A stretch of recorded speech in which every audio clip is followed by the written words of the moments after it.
It's appropriate to acknowledge the fact that we do live, work, and play on the traditional territories of the Lekwungen people. And they're especially relevant for tonight's talk because, of course, Victoria's garden history is built over their legacy of tending this area over a period of about 10,000 years. We are late folks to it. So I want to thank, first of all, to thank Ben and the Wentworth Villa folks here for inviting me to come tonight. And a couple things about this topic. When I first got the idea, and I won't tell you, it's a long story how I fell into it, but I came to it sort of at the end of COVID. And over the last couple of years, as I've been investigating the world of Victoria's gardens, it's a sunny world, you know, garden research against the bleak geopolitical landscape that we face today. So I'm spinning it on. And if you want the book tomorrow, it won't be ready. I so much enjoy investigating this area of Victoria's history. The second thing is, you're looking at the emperor who has no clothes. I'm not a botanist. I'm not a horticulturalist. I'm not even really a gardener. My wife says I wouldn't know one flower from a weed if it slapped me in the face. But I am an art historian. So my look at Victoria's garden history is about, of course, history. It's about aesthetics. It's about people. And it's about places. So I hope that comes through. And one just little kind of sub-note, because Ben gave an excellent talk on the work of the photographer, local photographer, Harry Upperton Knight, and I've used a number of his photographs to illustrate this lecture. The trouble with Harry's photographs is that he was master, as you know, particularly if you attended the lecture, of the soft focus. So if you're looking for documentary photographs, they don't really fall into that category. And I have to admit, I have messed up a number of them by a little bit of computerized jiggery-pokery, including coloring. So just, if you recognize some of them, they won't, you won't be too upset. So those of you familiar at all with Victoria's history will recognize where I got the notion of Eden, right? And it's that famous quote in the diary of James Douglas, 1837, where he describes, you know, landing on probably Cattle Point, walking through what looked like fields and Gary Oaks. And he says, the place itself appears as a perfect Eden in the midst of the dreary wilderness of the Northwest coast, et cetera, et cetera, et cetera. It's a famous line, and anybody who's lived in Victoria for a little while will know it, but I appropriated it for the title. So a little bit of background, or what is the backdrop to those who came here and created this garden landscape in the settler manner. So, of course, we go back to England and we look at the 18th and 19th century as it played out in garden aesthetics. And everybody is familiar with Capability Brown, of course, who laid out or relayed out the English countryside in the manner which followed the tenets of the beautiful, the sublime, and the picturesque.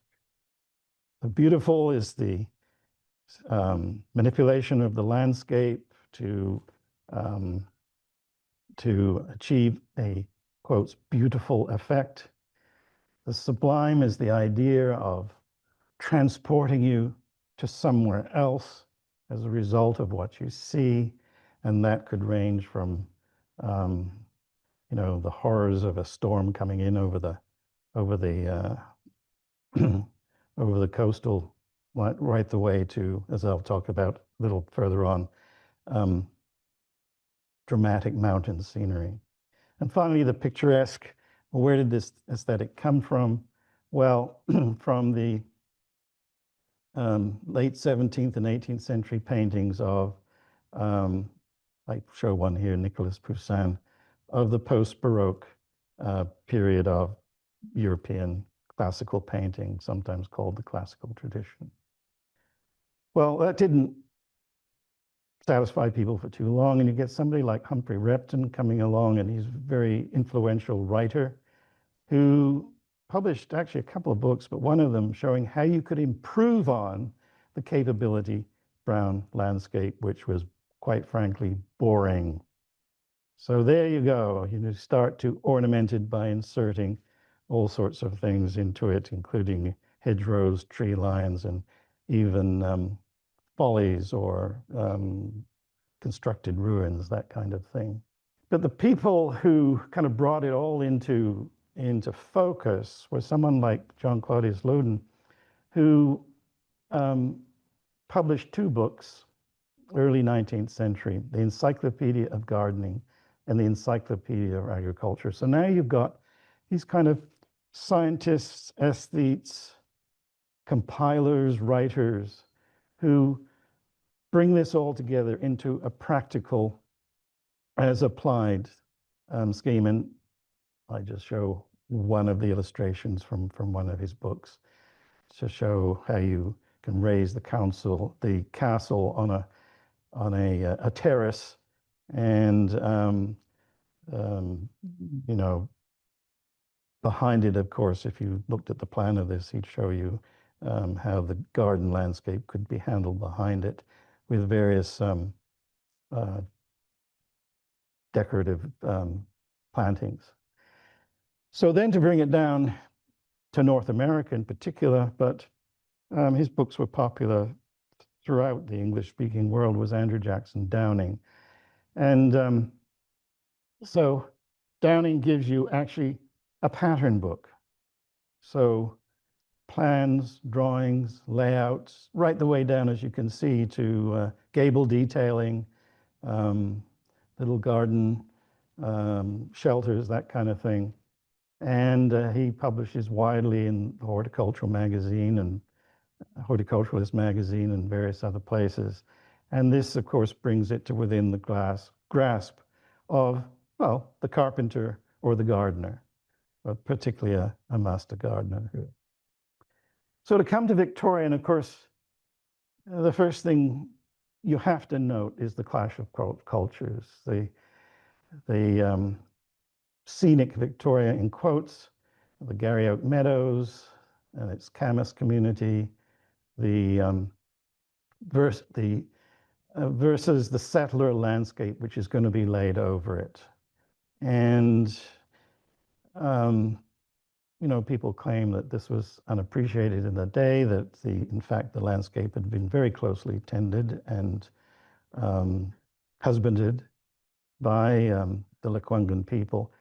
The first settlers really did know this. I mean, they were evident everywhere, for one thing, during the early years of the fort, and well into the 1860s and 70s. However, we are going to see that that gets overlaid. So the legacy we inherit is, as I said, the Garry Oak Meadowlands, the medicinal plant cultivations and harvesting that went on in and among them, intertidal clam and oyster gardens of the beaches, the burial cairns, the wetland management. Fairfield was good duck hunting country. And don't forget the spiritual geography, the meaning built into all the major elements and significant points in the landscape that formed part of the First Nations cultural belief systems. And the village sites themselves. Parliament buildings, for instance, was built on a village site. So that's what it looked like when the first plans were done. Joseph Pemberton, J.D. Pemberton colonial surveyor general, the early maps. And you can see right away that order is put into, into the viewscape. Beacon Hill Park, early days, was laid out as a public commons reserve. And to appreciate this, just a couple of words on the Wakefield settlement system, which was to be, quotes, imposed once the Hudson's Bay Company started its settlement activities. And the whole idea behind the Wakefield settlement system was that it would transpose rural England to, in this case, the colony of Vancouver Island.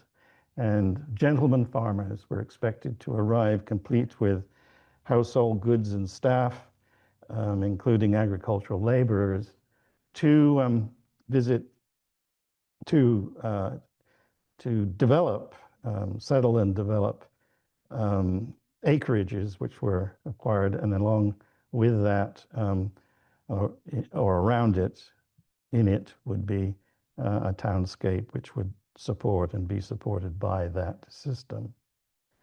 So to look at a few of these people who came, or in this case, who were here, James and Lady Douglas themselves. So the first gardener, probably the first professional gardener here, was a fellow by the name of George Thomas, who was the Douglas's gardener. He came from Surrey, and I'm going to do a little bit of this to show you what these people brought to Victoria by way of their expectations on what the landscape ideally might look like.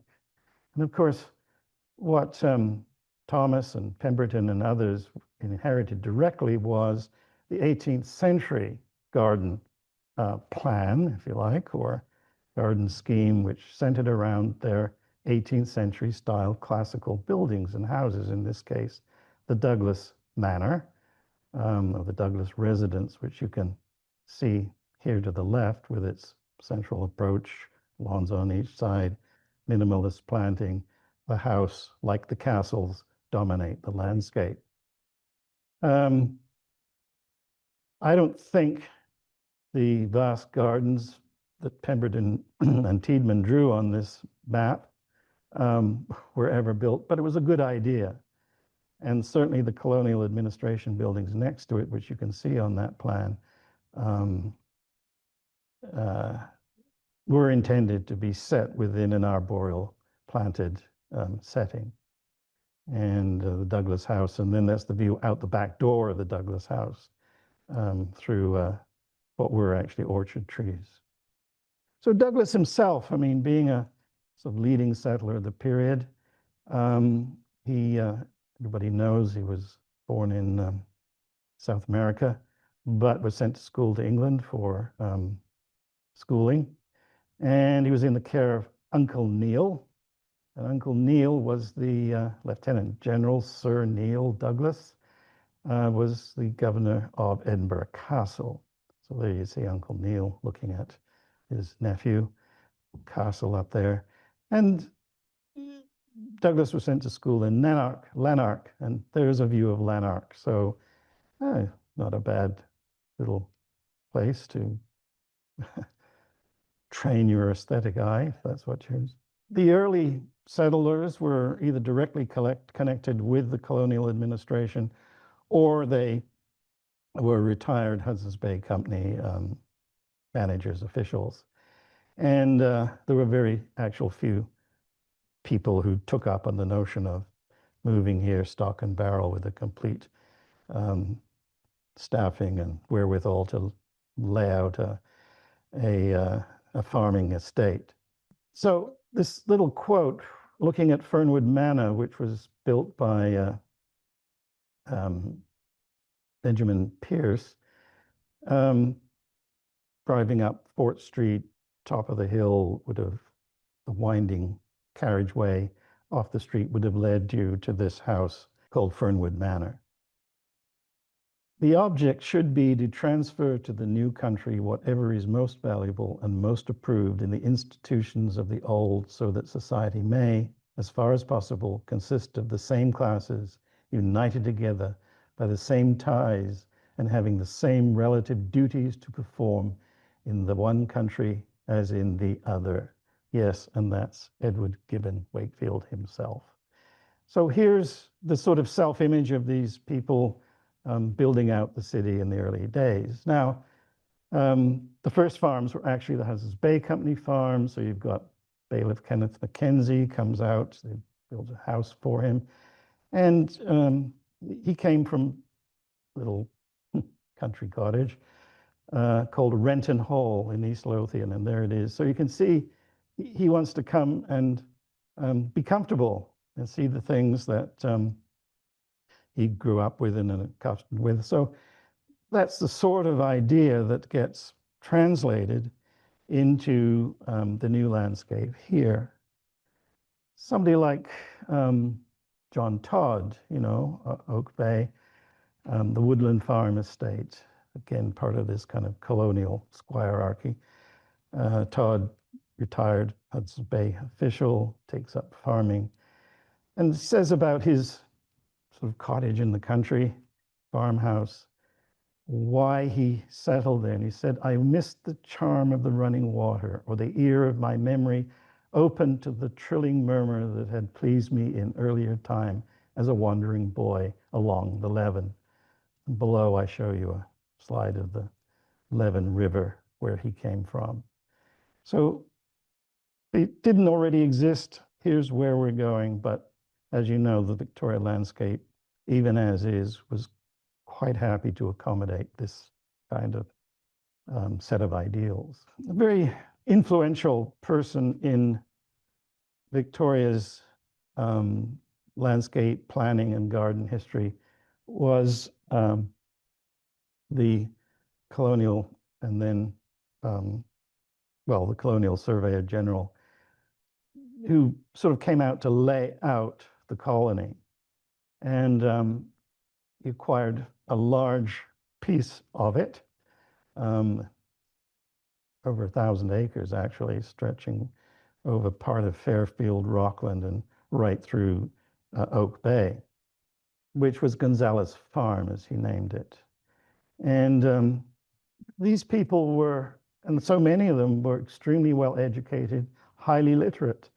Before coming to Victoria, he'd been professor of mathematics at surveying at the Royal Agricultural College in Cirencester, which was, in its day, one of the foremost schools in agricultural teaching and research, set up specifically to do that and to modernize British agriculture by the Prince Regent. He had an extensive background in surveying. He was born and brought up in Dublin. His family included mayors of Dublin and others. Different type of person, but again of the same ilk, was Sir Henry Purring Pellow Crease and his wife Sarah. He was born in Inniscastle, Cornwall, so he had some idea of what he wanted. Ultimately, he'd build it if he got the chance. And below, Bedford Green, I have just a drawing of it by Sarah Crease, who was a very talented and professionally trained artist and botanical illustrator. She had illustrated her father's books, and he became professor of botany at what became the University of London. And she continued to do that here by documenting the wildflowers of British Columbia, including encouraging her daughter, Sophie, to do so. And Sophie's book on British Columbia wildflowers was feature of an exhibition in the Art Gallery not too long ago. Yes, this notion of the cottage garden, particularly the English cottage garden, Emily Carr writes about it actually in 2 or 3 of her books, but House of All Sorts is the main one, where she describes how her father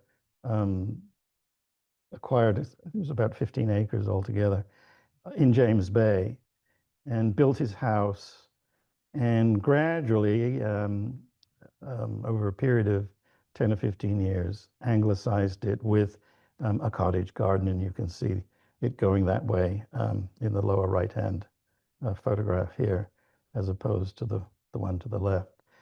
And we're very lucky in that many of much of Richard Carr's notes on the building of his house and development of the garden are archived here, so it can be tracked.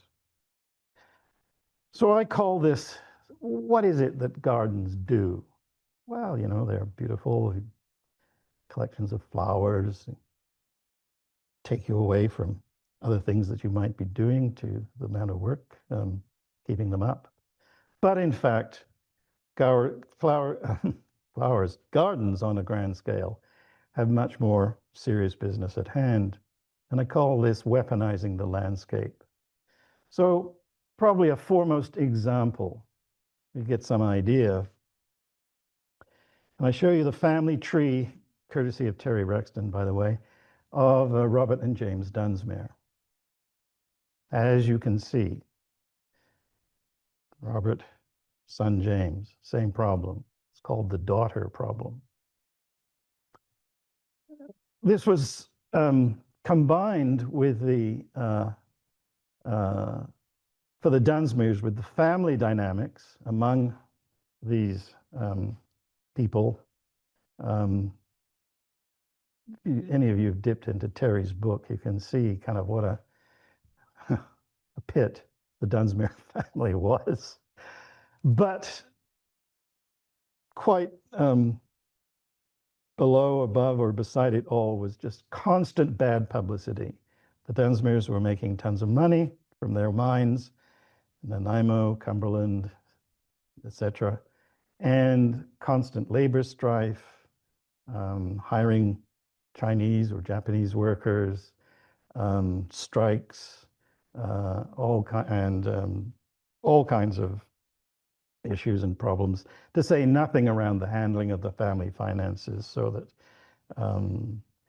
by the end of the 1890s, James is not even talking to his mother, who, by the way, owned the companies outright.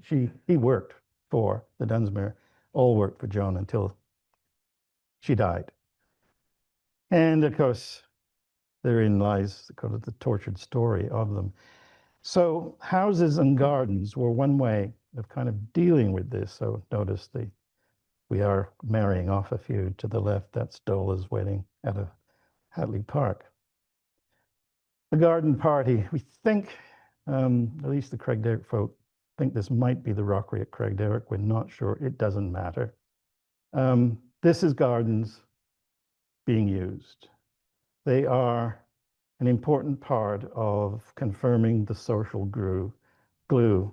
And of course, by who gets invited to gardens and who doesn't, refining and defining social status in the system. Other things, I mean, obviously, the Crease family having a picnic in front of their house,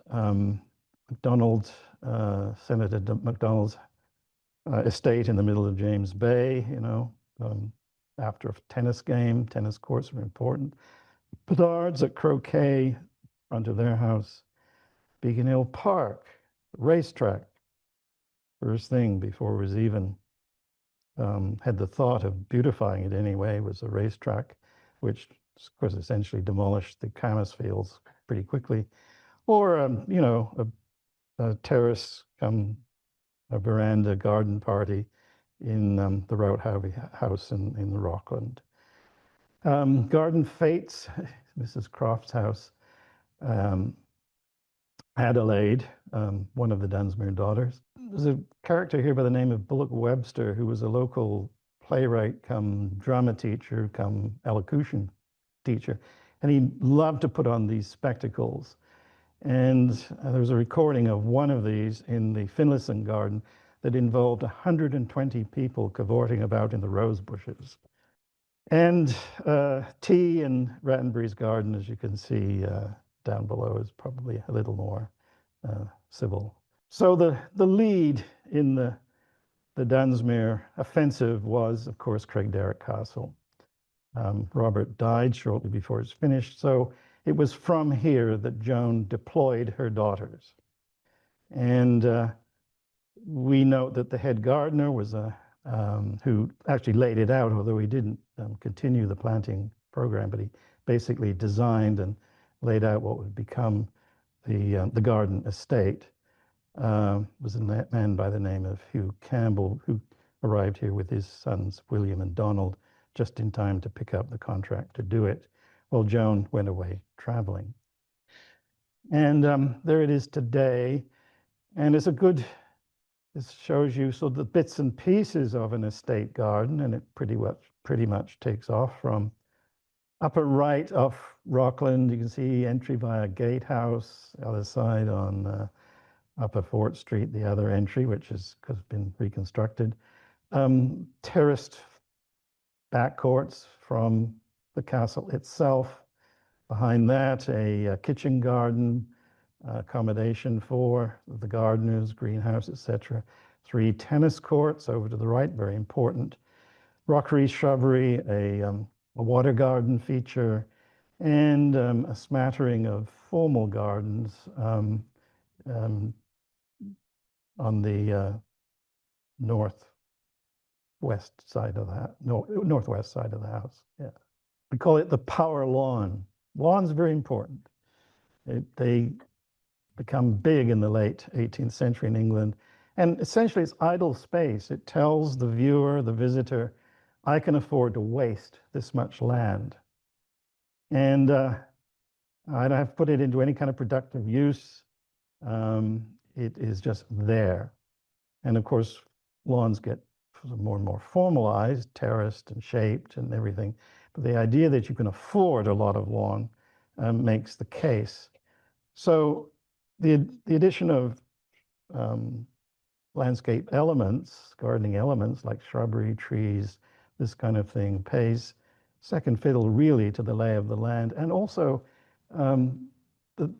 they highlight the house itself, but don't compete with it. So we look at a few of these now. Joan, every daughter gets given a house because the family fortune now rests on the daughters in particular riding herd over the publicity, which by the way just gets worse and worse during the Dunsmuir era.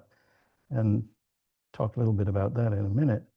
So here's Ashnola for Emily, and by the, and I mean, you want to make sure that they're the right people. So she marries a fellow by the name of Captain Northern Pinky Snowden. It doesn't actually pan out very well, but we won't go into that. Elements of the garden include a dramatic gate entrance, the gateway, as you can, gatehouse, the house as it looked when it was first built, and then a little later on where it's kind of a little bit better melded with the landscape, the ivy and that kind of thing. Or Mount Adelaide for Mary Dunsmuir and Henry Croft.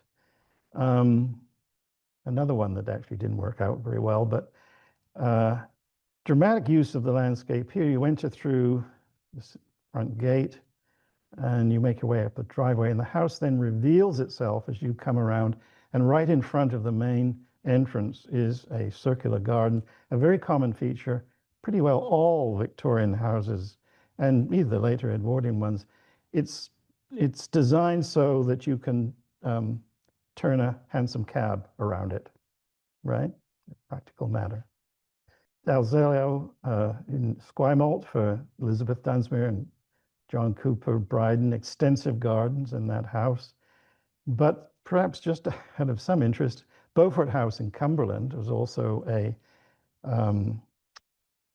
Dunsmuir construct. Extensive landscape gardens, a lot of wasted space lawn to make the point, and of course right on top of the Dunsmuir goldfields up there, almost overlooking the Chinatown and related miners' housing. So again, we own it, you pay for it kind of thing. The big house, as soon as the family starts to break loose, I guess, is a major one was Burleith, which James Dunsmuir commissioned for he and his new wife, Laura Miller Searles, right on the Gorge Waterway, an extensive acreage, including a riding wood at the back, John Blair, the fellow who designed Beacon Hill Park, laid out the grounds. And here you can see a very typical Victorian approach to the landscaping, with each little element showing its best, but nothing compromising the effect of the house. And just so you know, Alex Dunsmuir was building a house a few years afterwards in California to make a statement about the same kind of thing, being in this case, a Vancouver Island coal baron trading into San Francisco, needing an estate to make the point that they were wealthy and successful. Fairview was not built by the Dunsmuirs, but that's actually the first house they moved into when they moved down to Victoria. And Robert began acquiring the land up on top of the hill on which to build Craigdarroch. But it was probably at the day the finest house, which had been owned by the Irving family, certainly in James Bay and perhaps beyond. And James and Laura lived there while Burleith was under construction. Joan, of course, by that time had moved to the castle. But again, you can see how a minimalist landscaping approach here, but emphasis on fencing, walls, marking your territory, right? And we'll see that in, well, just drive out Souk and past the long, oh, I don't know, half-mile stretch of McClure's Wall that fends off all and sundry from Hatley Park. James and Laura move into Government House shortly after it had been rebuilt after the fire, so they were the first real occupants of it. He added a porte cochere at the front, which isn't built here yet, but as Lieutenant Governor. And 3/4 of the way through his term, he refuses to sign, and this is one of many things, but he refuses to sign a new law which would have controlled the entry or even interdicted the entry of Japanese people to Victoria and the province. And it turned out he just signed a contract to have 200 Japanese miners brought in from Japan. He was not able to really bury it, and he resigned early his tenure, and he did not get his knighthood, which could have been expected as such at that day. However, James and Laura bought Lissows, which had been built for a fellow by the name of Todd, and they changed the name to Westover, went about building extensive gardens around it. It rises above actually a rockery. And of course, it's the highest point in Rockland and looks down on Craigdarroch. So try that. And you can see the gate entry off St. Charles and how you would have literally, you know, driven up through a circuitous driveway up to the house, passing the tennis courts, the croquet lawns, and etc. So it wasn't that Laura was unfamiliar with such things at all. She was actually from one of the sort of southern aristocratic families, the Birds, Lady Bird Johnson. Some people might remember that. And so she was quite familiar with the Bird estate in Virginia. Extensive gardens. I show you the entrance to the house. But they had, of course, the name of the Virginia estate was Westover, so that's what she applied to this new house on top of Rockland. So it also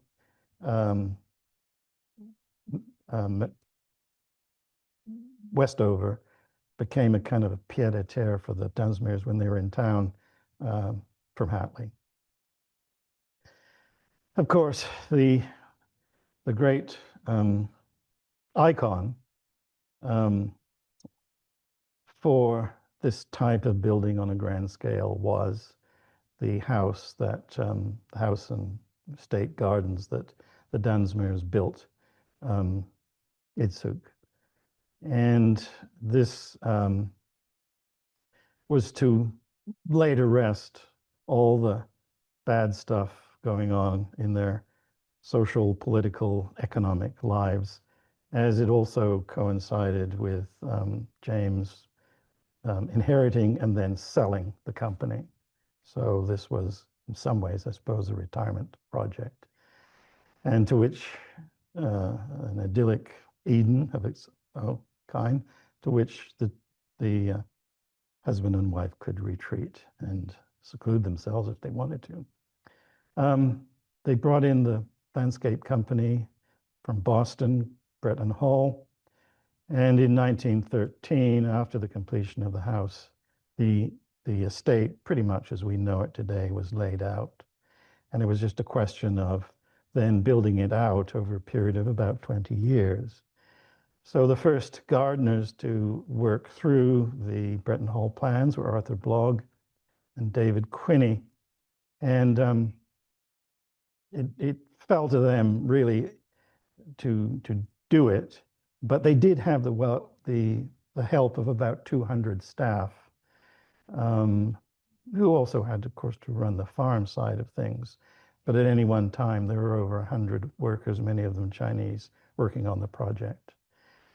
The terrace gardens were a very important part of it. You might think of, you know, those early 19th century English estates that you raise the house up on a terrace. Then there are the kind of bits and pieces. So Italian gardens were very fashionable. Boucharts were to build one shortly after this, but they had one designed into their scheme, and it's there to this day. What was a bit unusual, though, was the Japanese garden, whereby they picked up on Isaburo Kishida, and the second part of it actually was built out by Tadashi Noda, but who took the bogland going down to the sea and made it into a Japanese water garden. And that has grown in today, and of course is very effective, as you know.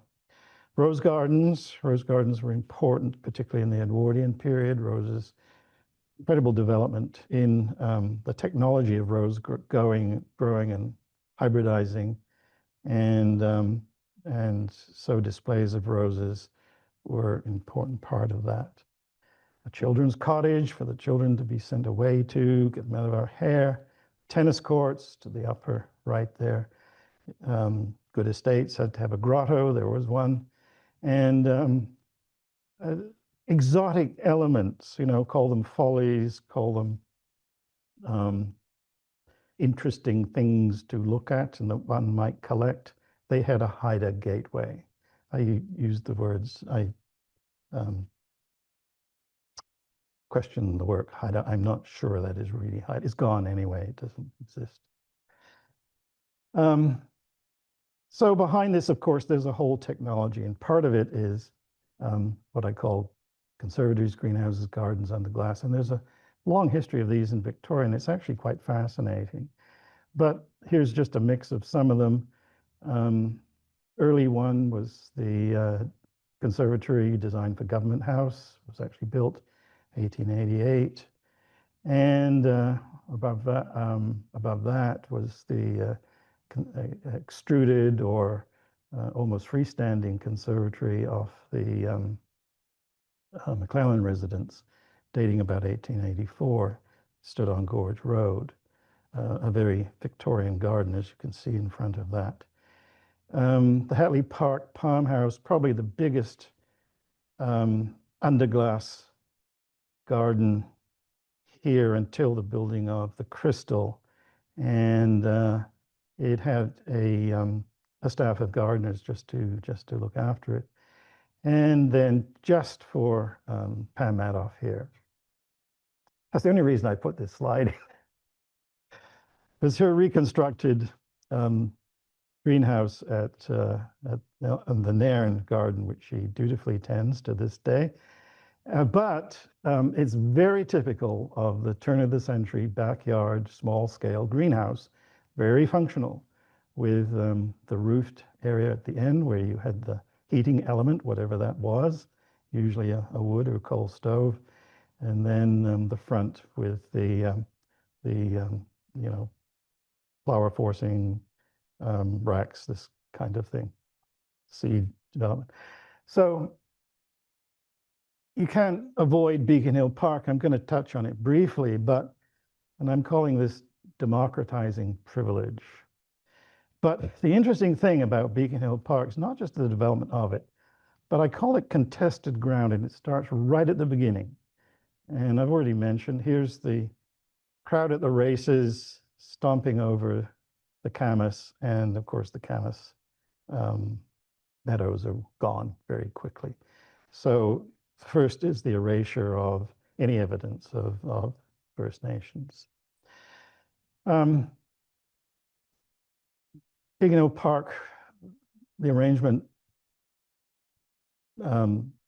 for it or of it was formalized by a Trust Act of 1882. And one of the first things they did was violate this, which no commercial property in Beacon Hill Park, with the agricultural exhibition building, which they built. A group of citizens took them to court, they lost, and the agricultural building had to be demolished, moved actually to Oak Bay. So the idea was that it would be a park and it would be left in its natural state, or at least those who clustered around this idea. And so there's a view through the park, looking at the church atop Church Hill in winter, I presume. Well, it's like the city, you know, the city. I see this all playing out like something like Centennial Square. They're looking at it all the time. Everybody has great ideas. They want to do something with it, you know. We must do something with this. So they put out a call for proposals, as it were, and the winning plan is done by a fellow by the name of John Blair. Well, no sooner is the plan published than the letters start pouring in, and here's one from the Daily Colonist, signed Mephistopheles Mossback. The park is no longer a park, but an ornamental garden or pleasure ground. And this sets up sort of the history of it. It was even the selection of John Blair was controversial. The actual winner of the competition was a fellow by the name of Henry Cresswell, an English architect who moved here. And then John Blair was given the job. So how did all that happen? Well, plans shifted, exhibitions of plans shifted, changed, disappeared, whatever. And what came out was the plan that I just showed you. And this set up the ongoing battle between the naturalists versus the improvers. So here perhaps you have the naturalist idea of what the park should be, and on the right-hand side you have the results of the improvers. I'll leave that there and we'll come back to it maybe in a minute shortly. But we then have these, what I would call, what made Victoria known as the Garden City, were really the destination gardens. They were the icons that made the image. And of course, foremost was the Empress Hotel Gardens, put Victoria on the map internationally. And, you know, 1906 forward, call it the Gilded Age, if you like. It was the age of connectivity with the Orient and the Far East via the CP steamships, the harbor connection, and also the various steamship lines that, and ultimately bought up by the CPR, that ran up and down Vancouver Island and throughout the Pacific Northwest. So Victoria becomes the hub for international travel, and the CPR decide, of course, to build an iconic chateau-style hotel in the full view as you come in the harbor to nail it, and it's going to have an appropriate garden setting. Several acres of land, and quite early on, Fred Saunders very quickly became actually head gardener. So the Empress Gardens were basically his notions and ideas, and they included, of course, fabulous conservatory, stroll gardens, an iconic rose garden, tennis courts, croquet greens, a whole greenhouse complex, a rockery, and I call them leisure lawns. I don't know how else to describe them, but you can see them being used to the lower right. A different kind of garden, but of the destination kind, was actually an economic business undertaken by Joe Kishida and his partner Harry Takata. Joe brought out his father, Isaburo Kishida, to actually lay out a Japanese garden on the gorge, and the silent sort of sponsor, if you like, or thunder when it started was the BC Electric Railway, because it was the end of one of the streetcar lines. They wanted to attract people there. The other end was Windsor Park and Oak Bay. Isaburo had experience at the Imperial Palace Gardens in Tokyo, and I show you a picture of them. And of course, while he was here, he built not only the gorge tea gardens, but also a garden for Mrs. Bouchard, and you can see, and the Hatley Park garden. He did probably several others, including some of them for the directors of the BC Electric Streetcar Company, certainly for Mr. Bernard.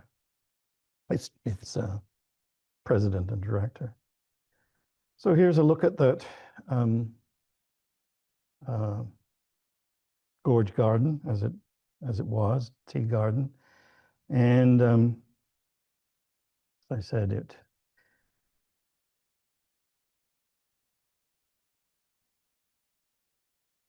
couple of other pictures. The point about it, one of the sad things was that it was abandoned and destroyed after the arrest and internment of Kishida family in 1942. And if you ever have a chance to go up to New Denver, the historic site there, which includes part of an internment camp, they've reconstructed a Japanese garden as a memorial to the Japanese people who lived there. And I notice, according to the newspaper today, that we are going to have a Japanese garden built behind St. Anne's Academy to also commemorate the thousands of Japanese that were interned. I understand work might have even started.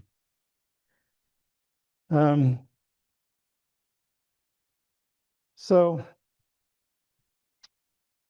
the other one, which of course you can't give a lecture on this one without at least mentioning, and that's pretty much all I'm going to do, but is the Jenny Butchart Garden. And the heroes there were a couple of William and Bill Westby, who came out from England and started under Jenny's direction with the sunken garden. And that's kind of what it looked like when they were only into it for less than a year. As noted, Isaburo Kishida laid out a Japanese garden for her next in 1913, and there's an early photograph of it. And then the Rose Garden and Attraction Garden was developed over a number of years with Samuel McClure, Raoul Robillard, a Seattle landscape architect by the name of Sturdivant, and their head gardener, Bob Valentine, who built it out to pretty much what it is today. There's a photograph of it, probably in the mid to late 20s. Okay, so what about garden styles? I mentioned Victorian gardens. So what was it about Victorian? So the take home, or the standout for the Victorian garden, was the ornamental garden.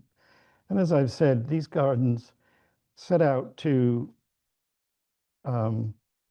gently set the house off, but not not compete with it. And they're collections really of individuals, many of them exotic plantings, and they were to be experienced walking through and appreciating each one. You think of the Victorian standard rose, you know, a rose on one stalk with sometimes only one rose on the top. And that was how they kind of worked. So here's Shotbolt's house in Gonzales with its extensive landscaping, and you can see it early days. It's being planted out. And his viewing tower, so he can look out over his garden. Very many houses had this, so they could be seen from the house in the right way. I'm surprised, though, there are very few photographs of views from these tower elements of houses, which were very common, particularly moving into the 1890s. And there's the garden, a little bit of grown in, and there's Mr. and Mrs. Shotbolt enjoying a rose bower and associated trelliage, which becomes part of those things. But perhaps the best example is the William Pendry house in James Bay. We see kind of a bit of it surviving, but here how it looked, a view across the gorge, and even in front of it, you can see these little bush plantings in front.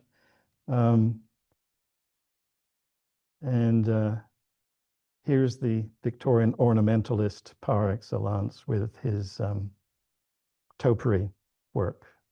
And there you go. And some of the topiary gardens in England are just unbelievable. I mean, they make this look like poor man's version, but even so.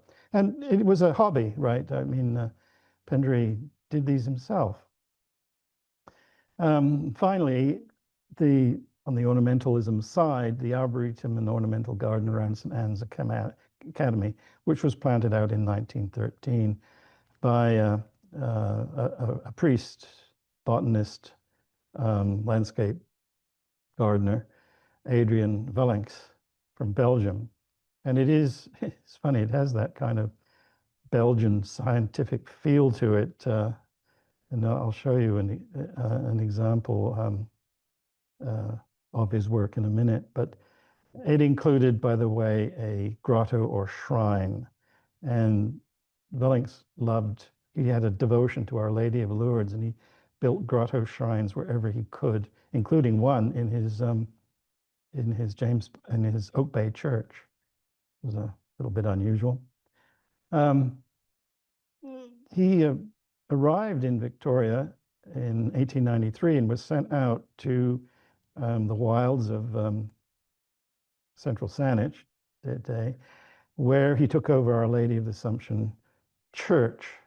The church is still there, garden is gone, but there immediately he gets to work and he lays out this elaborate Belgian style parterre garden.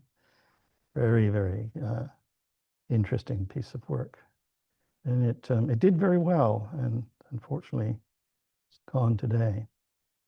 However, we have inherited Vellinks' garden to some extent, and in the restoration conservation of St. Anne's Academy, his now mature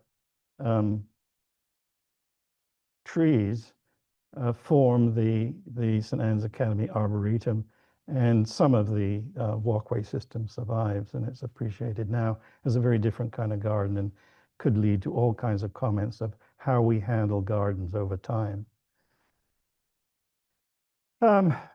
So we're talking about, the mid to late Victorian period, and perhaps some people don't think of this, but the influence of alpinism. What on earth is alpinism? It's not something you eat for breakfast. Nobody eats alpin here, obviously.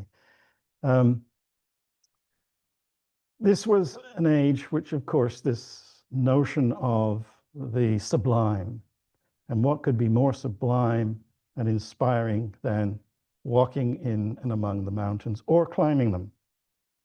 And very early on, British Columbia started to attract such people who came here specifically to do that. Now, mid-century to 1865, this was followed in the press with great interest throughout Europe as Edward Whymper attempted numerous ascents of the Matterhorn. Finally, in 1965, he was successful, the cheering crowds. On the way down, 5 members of his party fell to their deaths. So, of course, major headlines. So the notion of celebrating the mountain-esque, with rockeries and others, and those of you who say wandered through the Royal BC Museum might kind of understand this, is you build these environments and they're at a quarter scale or whatever. And here the trick was to build a rockery, and in this case with the Matterhorn right on the top. The only thing is, it's just outside of London in Friar Park, the estate of Sir Frank Crisp, who was a very unusual individual. And down lower, I just show you a picture of his house. So rockeries such as this were all part and parcel of his elaborate landscape scheme over several hundred acres. Well, at the same time, Frederick Whymper, that's Edward's brother, was here on the West Coast, mainly in Victoria. We have Mount Whymper named after him. And he was exploring the Coast Range glaciers, writing columns for magazines, newspapers back home. And in 1869, he published his famous book, Travels and Adventure, in parts of the Pacific Northwest, which set up really the Pacific Northwest as a destination for alpinists. Translate that into and part of it was certainly the craze for rockeries. Suddenly rockeries became very fashionable. Now very few were built like the one, oh, by the way, the Friar Park was restored by the Beatle George Harrison, the whole gardens, park, and house, to great expense. George died a few years ago, but the whole estate is tended by his 2 brothers. So there we go. So I just show you a few highlands, Golda Highlands, McCully residence in Rockland. And Rockland, of course, becomes one of the escarpments, the other being Foul Bay, where you could actually build serious rockery-related houses. Tor Lodge by McClure sits on top of the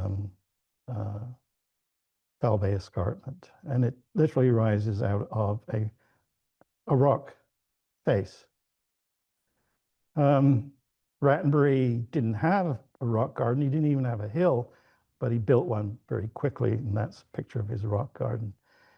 And of course, ordinary subdivision houses, because of the landscape, the geography of Victoria, meant that you either spent a lot of money blasting it out, or you incorporated the natural rock into your garden front. And here's one on the 1912 house on Belmont Street. One of the most dramatic examples was the Broughton Susan Harvey house, built in 1884. It's between Rockland and Richardson, and you climbed up from Richardson through an elaborate and complex landscape of drives and stairways to reach the house itself. And then behind the house, they managed, as you can see, to carve out enough of a lawn to put a croquet court on it. Some of the more elaborate versions, and perhaps significant among them, was the what we call today Spencer's Castle, but it was built as Fort Garry by an architect from Winnipeg, Henry Sandingham Griffith.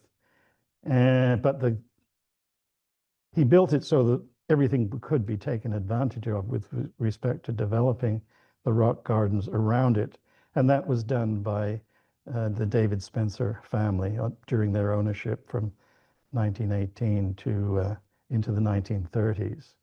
And if you haven't had a chance, I suggest you go up and walk around it today. It's the rock, even though it's a, you might call it a subdivision development, it's been very beautifully preserved and tended. The ultimate bringing it into modern times was, of course, the Prince and Princess Abkhazi Garden, now preserved and open to the public. It's first opened in 1949. I'll show you some early photographs of it before the rhododendron park part of it had grown in. But again, the landscaping was totally inspired by the existing rock formations. Which leads us to what I call the Garden Estates. And the Garden is mixed in with the arts and crafts movement, and I'll come back to that in a minute. One of the best examples was, guess what? Mephistopheles' garden, Fred Pemberton's Mount Joy, just off Foul Bay Road. And you wind up through the forested, treed landscape, and you reach the top of the house. You can see, even from these photographs, how the landscaping is worked into the existing tree cover. And there's the family at play or at leisure. Mrs. Pemberton in her rose bower, little kid in the rose garden. And there's some of the ornamental gardens that surrounded it. But Pemberton, wherever he could, he incorporated the existing lay of the land and the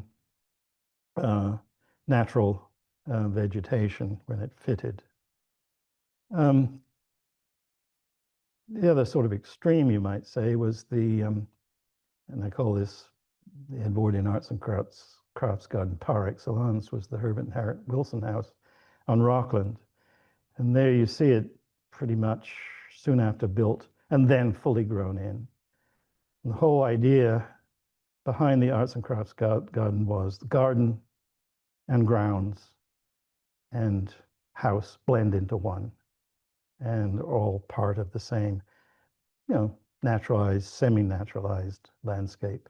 Naturalized, that is, with the help of human hands, of course. McClure was very good at this. He designed a lot of gardens, and particularly his bungalow house type, which he used throughout the city, various forms, lent itself well to this kind of approach to the garden setting. And here's Arden in Oak Bay, and it actually included a rock and water garden for native plants, which is now the Oak Bay Native Plant Garden, and that was gifted to the town. So arts and crafts gardens are purposely messy, fuzzy, and picturesque in that sense of the word. And in this case, it's very carefully built into the Garry Oak landscape. Slightly different house, but again, pretty much a standard McClure approach to putting houses and gardens together is the Biggerstaff Wilson House on Rockland. So you enter off, you're defined, you see you've got to define entries, set of gates, go into the garden, you enter through, in this case, a rose bower or arch. The house is seen at the back. It rises on a pedestal. In this case, it's softened in the landscape with a rockery. And then as you walk around the house, you see you're walking through, manipulated, but wherever possible, the trees and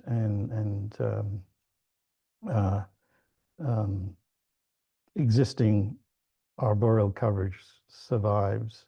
And you see how the edges and borders blend one into another to the lawns. And this actually was originally a parterre rose garden, which kind of got built over time. But so a grand example of all this, of course, is Government House. The Brattonbury McClure design sits on the top of the brow of the Rockland Escarpment. incredible views and vistas. And the garden as we have inherited it today is the result of what was called the J.K. McLellan plan.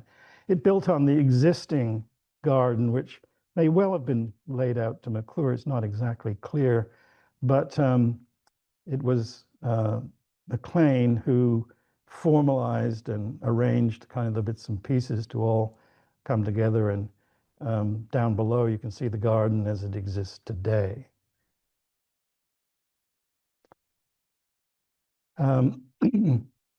So to understand the Government House garden, it's an accretion of really additions to this plan or grid by various lieutenant governors. I list them there. They don't all have to be known, but of course, Dunsmuir added the tennis courts, which are not there today. Lady Bernard, who became the kind of chatelaine garden par excellence, set the stage for many other chatelaines to follow. Each made an addition or an improvement to the garden, right up to David and Dorothy Lamb, who developed the current feature rose garden based actually on a British precedent. And I show a detail of it there. And people like Iona Campanella, who's undertook the restoration of the South Rockery or terrace.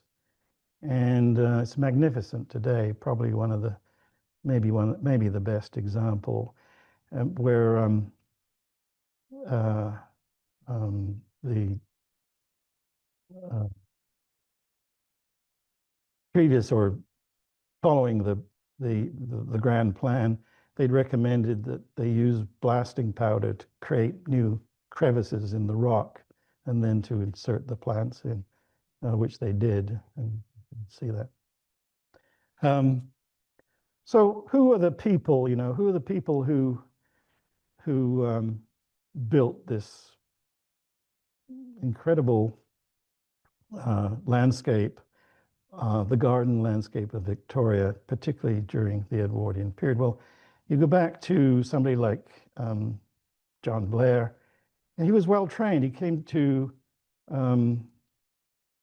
Canada as a professional, and he'd done his training at the MacGregor's estate in Lanark Castle in Scotland. And this picture, unfortunately, was taken just before the whole thing was bulldozed. So, and he had a portfolio of very successful large garden projects, including the Robert Tinker Swiss Cottage Estate in Illinois, which today is preserved as a public garden to visit.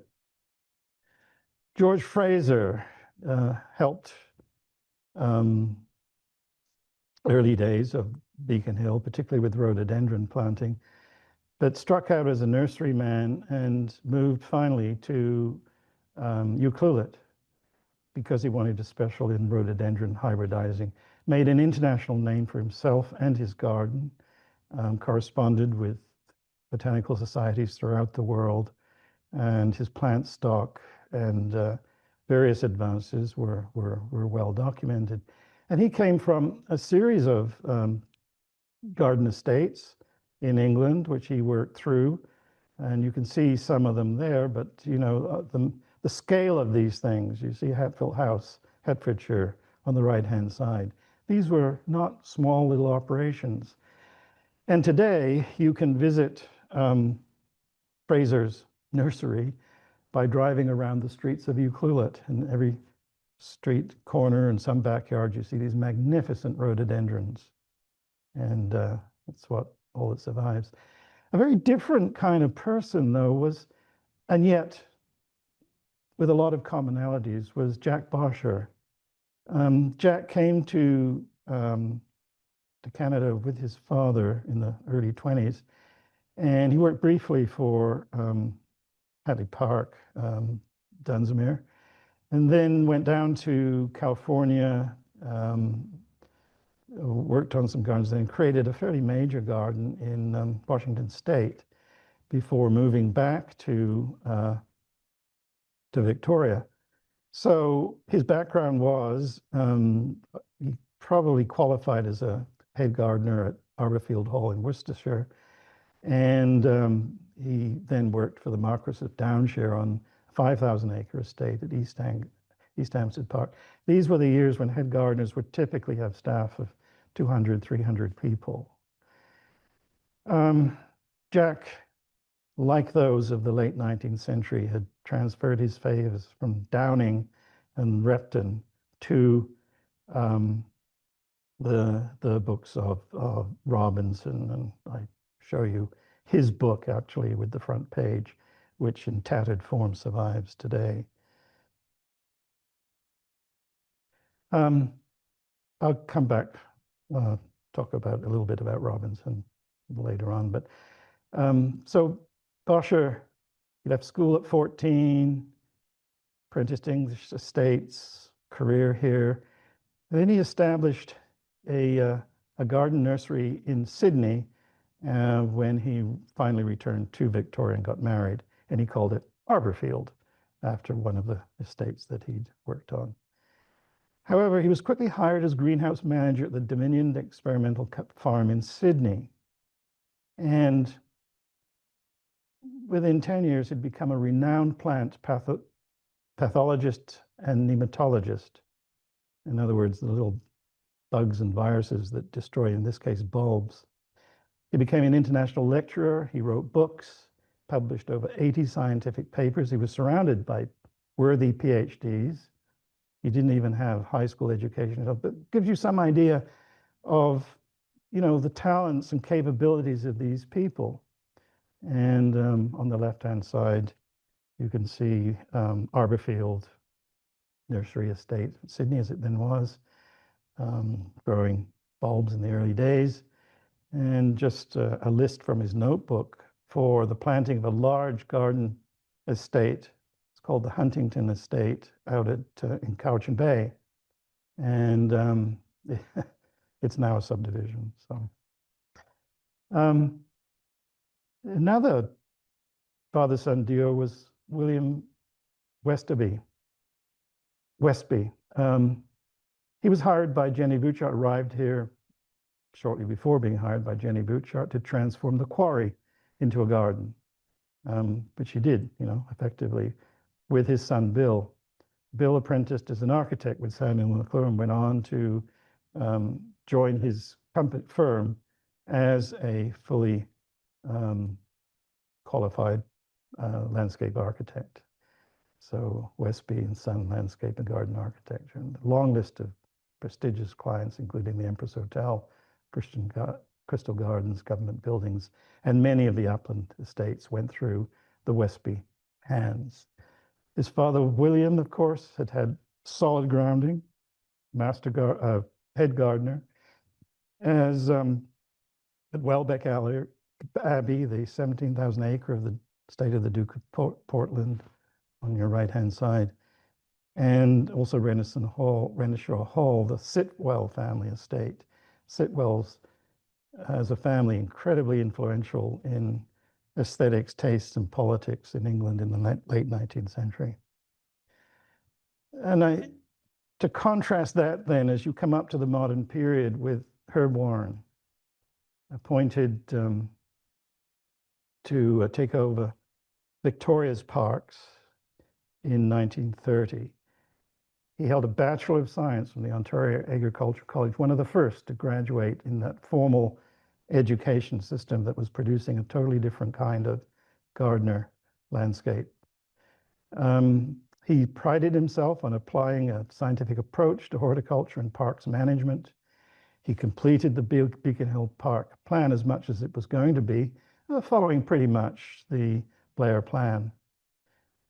We know him today because we live in Warren's city, literally. 65 miles of boulevarded tree planting, upgrading Thetis Lake, Elk Lake, Mount Doug, Durrance Lake, Gorge Park, that were all public parks under Victoria's control at that time. And of course, a stream of conference papers, articles, and his seminal book, Trees of Greater Victoria Field Guide, still available today. to bring into the modern area, and just, the arts and crafts garden survives, it still does. And a good example that sort of preserved, Stranton Lodge out on Burnside. It's adjacent to or part of Knockin Hill Park in Saanich. So it's actually owned by Saanich. Unfortunately, I think they're letting it go, but it was laid out by a garden designer and nurseryman, Arthur Lamer, who was known for his water gardens. And it started out life as a water garden, and you walk around the side of the mountain through different rooms. So it's totally incorporated into the forest and the natural landscape and treescape. And it's built so that it weighs easily, and although of course it is a tightly controlled series and sequence of experiences as you walk through the garden. We're coming to the end, folks. The modern abstract landscape. So coming to terms with this is actually a very little piece of Victoria history, which I think very few people know. So the modern garden entered the Victoria vocabulary with people like P.L. James's T.H. Jones House, which actually under a recent restoration has probably got a more modernist garden than it ever had.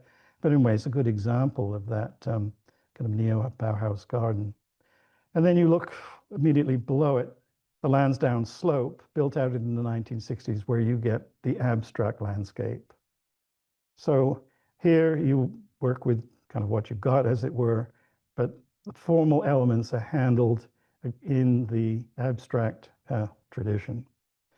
And on the right-hand side, I just show Centennial Square because it's an interesting kind of outcome of this.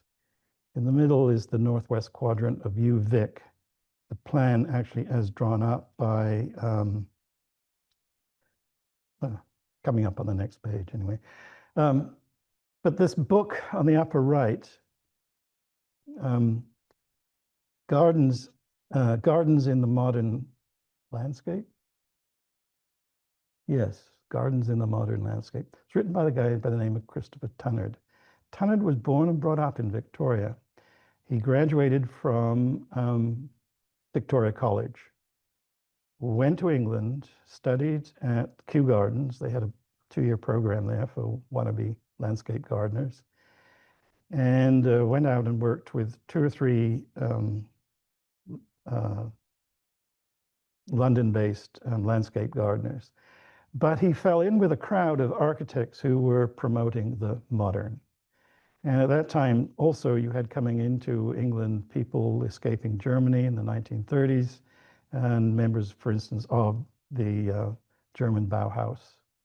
And out of that came a whole new approach to gardening. He published a lot, he organized exhibitions, and his own houses were monuments to this whole new approach to handling the house and garden in, quotes, the modern landscape.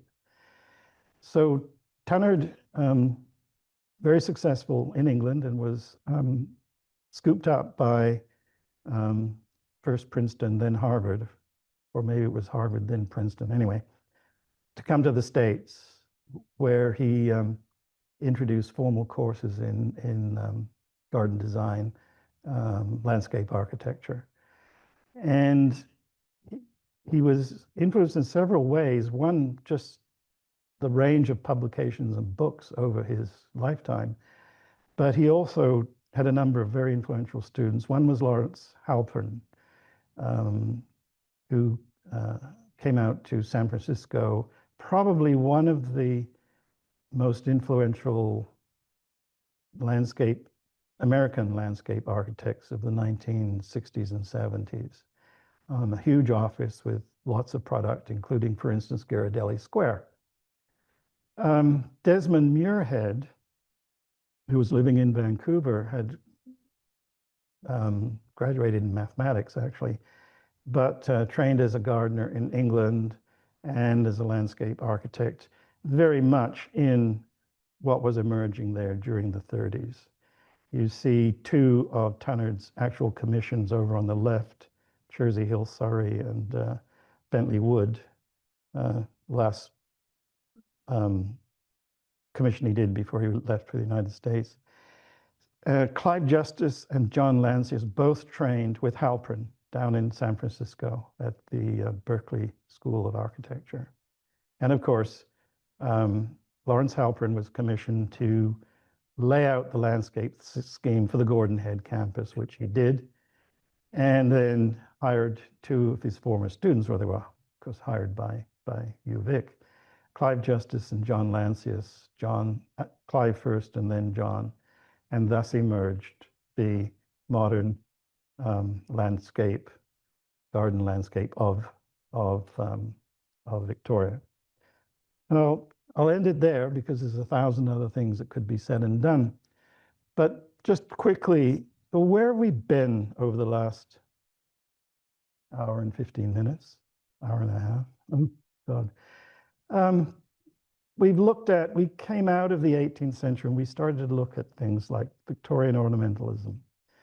Basically behind it was the scientific rationalism of the industrial age, global exploration, piling new plants discovered all over the world into Britain and the colonies. The notion of public welfare, public parks were an invention of the period. And the whole idea that somehow landscape and gardens could reinforce the social order. And you've got it formalized and documented in books like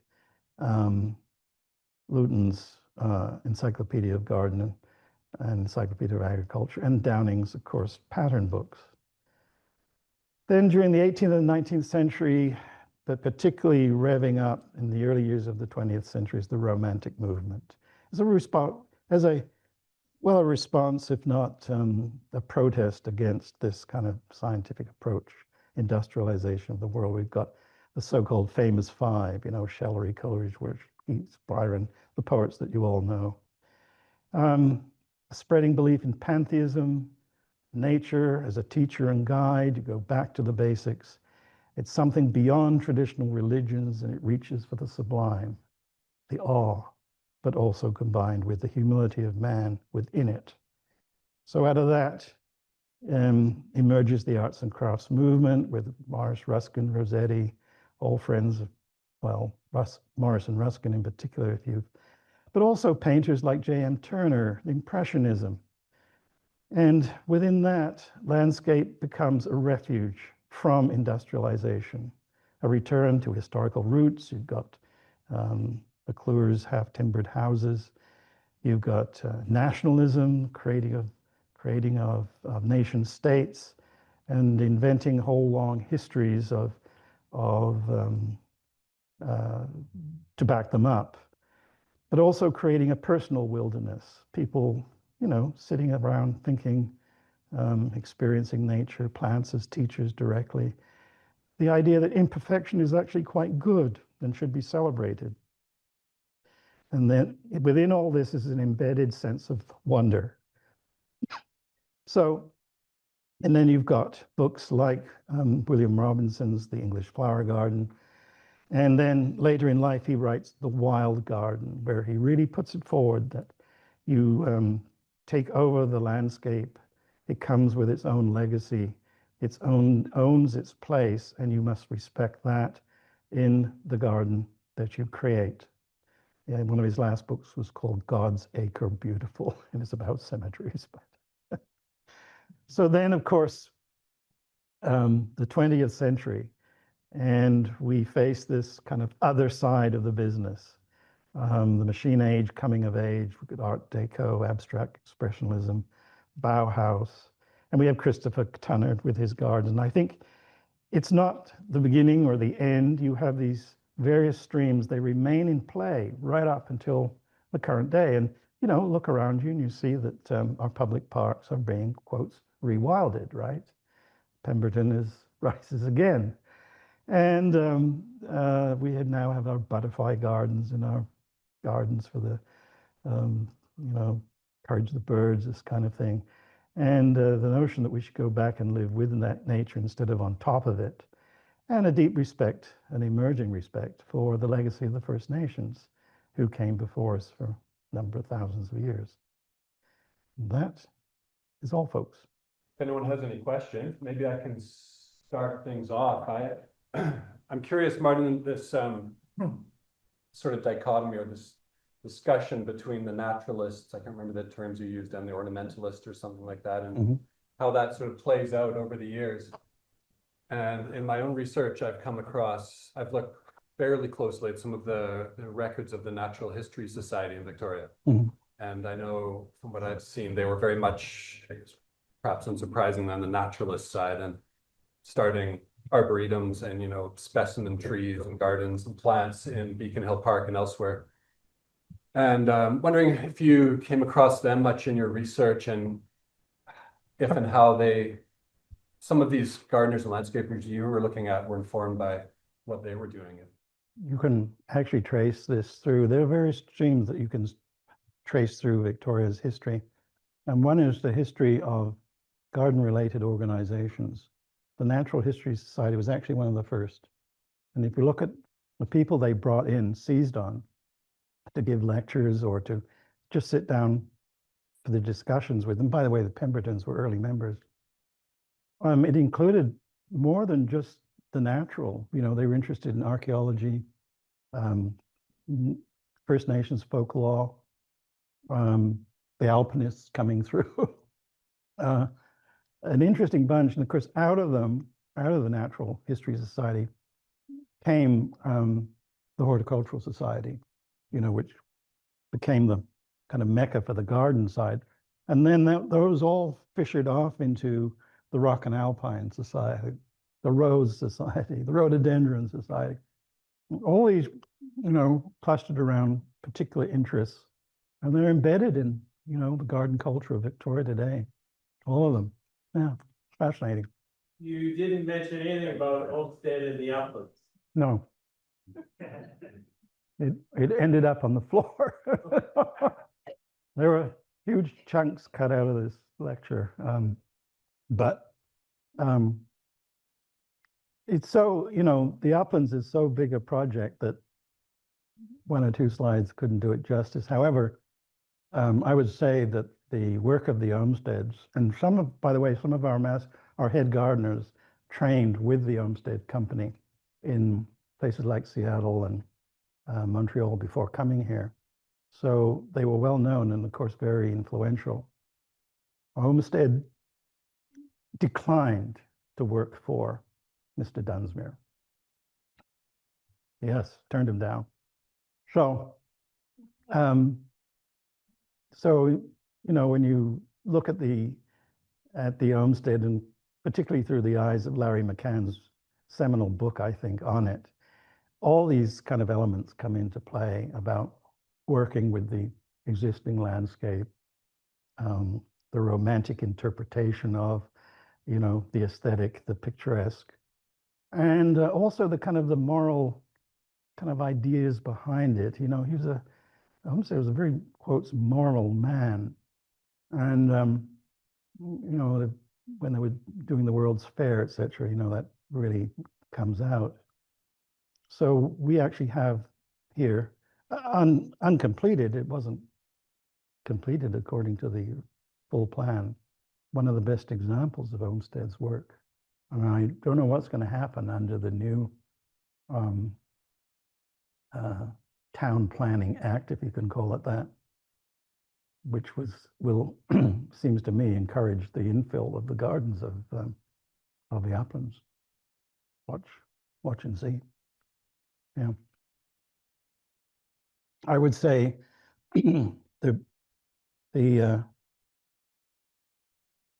political landscape of the last month has been terrifying if you're interested in gardens. I think it could be the end of Garden City. Yeah. The degree of densification, inability to adjust any design for context or setting. I just know where it's going to go.